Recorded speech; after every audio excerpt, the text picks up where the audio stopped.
दोस्तों 2025 का SCO summit एक टर्निंग पॉइंट साबित हुआ है। आज यहाँ इंडिया, चाइना और रशिया को एक साथ खड़े देखा गया।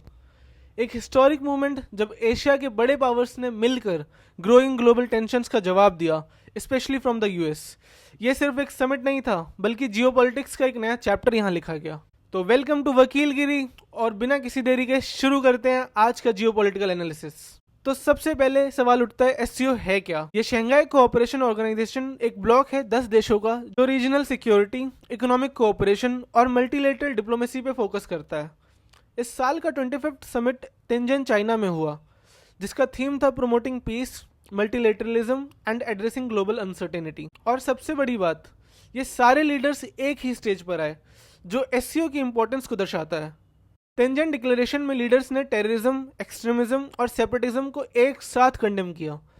टेररिज्म मतलब निर्दोष लोगों पर हिंसा का इस्तेमाल, एक्सट्रीमिज्म मतलब ऐसे विचार जो समाज को तोड़ते हों, और सेपरेटिज्म मतलब एक देश को टुकड़ों में बांटने की सोच। ये तीनों ही शांति और स्टेबिलिटी के लिए सबसे बड़े खतरे हैं। दोस्तों, इस समिट का सबसे बड़ा हाईलाइट था इंडिया, चाइना और रशिया का एकजुट होना। सैंक्शंस और डिफरेंसेस के बावजूद ये तीनों देश आज एक साथ आए।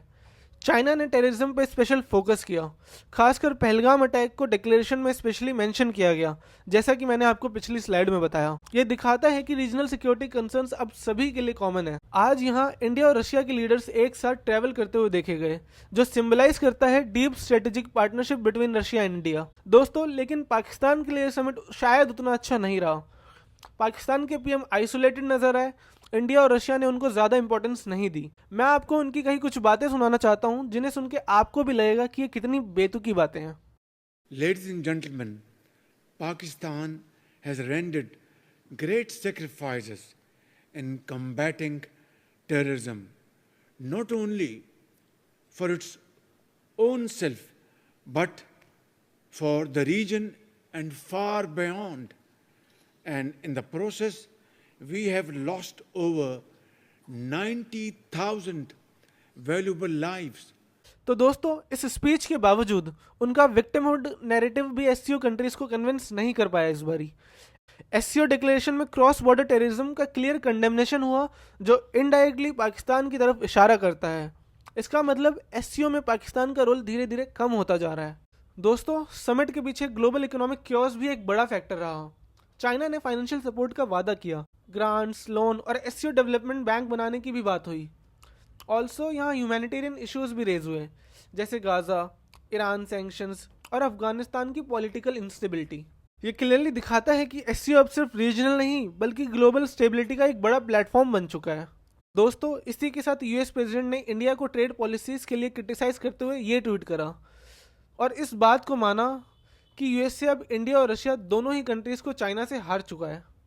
लेकिन ग्राउंड रियलिटी कुछ और है। इंडिया अपनी स्ट्रेटेजिक इंडिपेंडेंस मेंटेन करता है, रशिया के साथ एनर्जी और डिफेंस में स्ट्रॉन्ग टाइज हैं। एससीओ समिट ने इस बात को रीइंफोर्स किया कि भारत अपने डिसीजंस खुद लेता है, किसी के प्रेशर में नहीं। समिट में एक और चीज नोटिस करने लायक थी, मोदी, पुतिन और शी के बीच की पर्सनल बातचीत। ये छोटे छोटे डिप्लोमेटिक मूवमेंट्स एक्चुअली में पावर शिफ्ट का सिग्नल है, और एससीओ के इस मंच पे इंडिया की डिप्लोमेटिक बैलेंसिंग एक्ट को आज वर्ल्ड ने क्लियरली देखा। आज एससीओ क्लियरली एक इन्फ्लुएंशियल ग्लोबल ब्लॉक में इवॉल्व हो रहा है। पाकिस्तान का रोल कम होता जा रहा है, और इंडिया, चाइना और रशिया का अलायंस वेस्टर्न डोमिनेंस के अगेंस्ट एक ऑल्टरनेटिव देखा जा रहा है, और एससीओ की मेंबरशिप और इनिशिएटिव्स और ज्यादा एक्सपेंड कर रहे हैं। मतलब वर्ल्ड ऑर्डर में एससीओ की इंपॉर्टेंस और ज्यादा बढ़ने वाली है। तो दोस्तों, एससीओ समिट 2025 सिर्फ एक मीटिंग नहीं, बल्कि एक माइलस्टोन था। इस समिट ने यूनिटी, ऑटोनॉमी और म्यूचुअल रिस्पेक्ट को हाईलाइट किया, और भारत की डिप्लोमेटिक बैलेंसिंग और पाकिस्तान के डिक्रीजिंग इन्फ्लुएंस को आज वर्ल्ड ने क्लियरली देखा। आज मैं आपसे पूछता हूँ, आपको क्या लगता है, एससीओ आने वाले सालों में वेस्टर्न डोमिनेंस को क्या चैलेंज कर पाएगा? कमेंट में ज़रूर बताएं। और हाँ, अगर आपको एनालिसिस पसंद आया हो तो लाइक, शेयर और सब्सक्राइब करना ना भूलें। और भी ऐसे ही ग्लोबल जियोपॉलिटिक्स के ब्रेकडाउन के लिए जुड़े रहिए वकीलगिरी के साथ।